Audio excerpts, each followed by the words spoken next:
জামুগুৰিহাটৰ ঐতিহ্যমণ্ডিত পাটলৰ চুক গাঁৱত দুদিনীয়া বিস্তৃত কাৰ্যসূচীৰে অনুষ্ঠিত হ'ল শ্ৰীকৃষ্ণ জন্মাষ্টমী আৰু বোকাখচা ভাওনা। পাটলৰ চুক গাঁওবাসী ৰাইজৰ উদ্যোগত অনুষ্ঠিত এই ভাওনাৰ সোমবাৰে পুৱা প্ৰাতঃ প্ৰসংগ আৰু দুপৰীয়া নাম প্ৰসংগৰ আয়োজন কৰা হয়। এই উদ্দেশ্যৰে পাটলৰ চুক গাঁৱলৈ পুৱাৰে পৰা ভক্তৰ লানি নিচিগাহুত। অঞ্চলটোৰ লগতে শোণিতপুৰ আৰু বিশ্বনাথ জিলাৰ বিভিন্ন প্ৰান্তৰৰ শ শ লোকে আহি ভিৰ কৰেহি নামঘৰ প্ৰাংগণ। ভক্তপ্ৰাণ ৰাইজে শৰাই শলিতা নৈবেদ্য আগবঢ়াই বৈকুণ্ঠপুৰী কৰি তোলে পাটলৰ চুক নামঘৰ।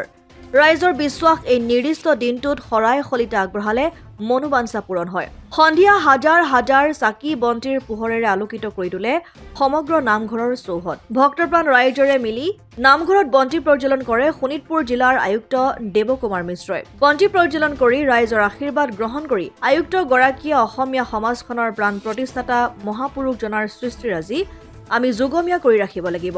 ভাওনা সংস্কৃতিয়ে অসমীয়া সমাজখনক শক্তিশালী কৰি ৰাখিছে। কালি বিয়লি গাঁওবাসী ৰাইজে অনুষ্ঠিত কৰে বোকাখচা ভাওনা। কৃষ্ণৰ জন্মৰ পিছত নন্দৰ ঘৰলৈ প্ৰজাসকলে কৃষ্ণক দৰ্শন কৰিবলৈ বুলি যাত্ৰা কৰে। এই যাত্ৰাৰ প্ৰতীকী ৰূপত ৰাইজে অনুষ্ঠিত কৰে বোকাখচা ভাওনা। এই ভাওনাৰ বোকা লবলৈ হেতা ওপৰা লাগে ভক্তপ্ৰাণ ৰাইজৰ বিশ্বাস এই বোকা তথা পংক শিৰত ললে মনোবাঞ্ছা পূৰণ হয়। নিঃসন্তানে লাভ কৰে সন্তান। সেয়ে পৰিয়ালৰ প্ৰতিজন সদস্যলৈ সযতনে বান্ধি লৈ যায় এই বোকা। পাটলৰ চুক গাঁওবাসীয়ে 2টা দিন উপবাসে থাকি অনুষ্ঠিত কৰে এই ভাওনা।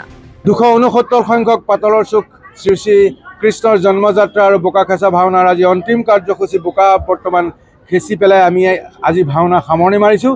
আজি আমি ইমানেই উল্লাসত আনন্দত ইমানেই আমি খুচি হৈছোঁ, ইমানেই সুখ অনুভৱ কৰিছোঁ যে আজি দৰ্শকৰ যি আমাৰ সমাগম আৰু আমাৰ ভক্তপ্ৰাণ ৰাইজে যিদৰে আমাক সহায় সহযোগ কৰিছে, তেওঁলোকৰ সহায় সহযোগিতাই আমাক আৰু উৎসাহিত কৰিছে। আমি 269 সংখ্যক এই বোকাখচা ভাওনা ভাগক আমি 500তম অনুষ্ঠানলৈ আমি নিবলৈ আমি ইয়াৰ দ্বাৰা আমি সাহস পাইছোঁ।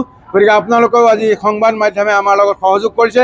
আপোনালোকৰ সহায় সহযোগিতা আমি নিশ্চয় পৰৱৰ্তী সময়ত কামনা কৰাৰ লগতে আজি আপোনালোকে আমাৰ লগত যিদৰে সহযোগ কৰিছে তাৰ বাবে আপোনালোকক ধন্যবাদ, কৃতজ্ঞতা আৰু পাটলৰ চুক গাঁৱৰ তৰফৰ পৰা আমি শ্ৰদ্ধা নিবেদন কৰিছোঁ। আৰু আজি আমাৰ লগত বহুত বয়োজ্যেষ্ঠ আছে। বয়োজ্যেষ্ঠসকলে আপোনালোকৰ আগত আমাৰ এই বোকাখচা ভাওনাৰ বিষয়ে চমু বক্তব্য ৰাখিব। তেখেতসকললৈ আমি প্ৰণাম জনাইছোঁ। কৃষ্ণ। এয়া আমাৰ 269 সংখ্যক পাটলৰ চুকৰ ঐতিহ্যমণ্ডিত শ্ৰীকৃষ্ণৰ জন্মযাত্ৰা আৰু নন্দোৎসৱ তথা বোকাখচা ভাওনাৰ আজি সামৰণি পৰিছে। ইয়াৰ যথেষ্ট আধ্যাত্মিক তাৎপৰ্য আছে।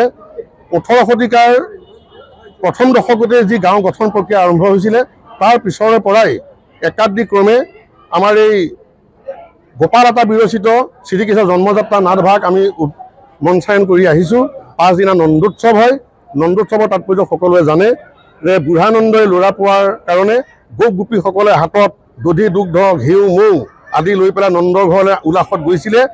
আৰু আগদিনা দুখুলধাৰ বৰষুণৰ কাৰণে গোটেই ৰাস্তা বোকাময় হৈ পংকময় হৈ আছিলে। আৰু আনন্দত গোপীসকলে ইজনৰ গালে সিজনে এই দধি দুগ্ধ মৌ ছটিয়াৰ কাৰণে গোটেই ৰাস্তা পংকময় হৈছিলে। তাত গোটেই বোকা খচি পেলাই আনন্দ উল্লাস কৰিছিলে। তাৰে প্ৰতীকী অৰ্থত আমাৰ নামঘৰৰ সন্মুখভাগত বোকাখেচাৰ থলী আমি প্ৰতীকী অৰ্থত নিৰ্মাণ কৰি তাত বোকাখেচাৰ কাৰ্যসূচী আমি ৰূপায়ণ কৰোঁ। ইয়াৰ আধ্যাত্মিক তাৎপৰ্য এইটোহে যে ইয়াৰ যদি বোকাখেচাৰ পিছত যদি তাৰ তিলক অলপ মৃত্তিকাৰ তিলক যদি অলপ ল'ব পৰা যায়, তেতিয়া বছৰটোৰ কাৰণে সকলোৰে মংগল হয় বুলি এটা লোকবিশ্বাস, এটা জনশ্ৰুতি আছে।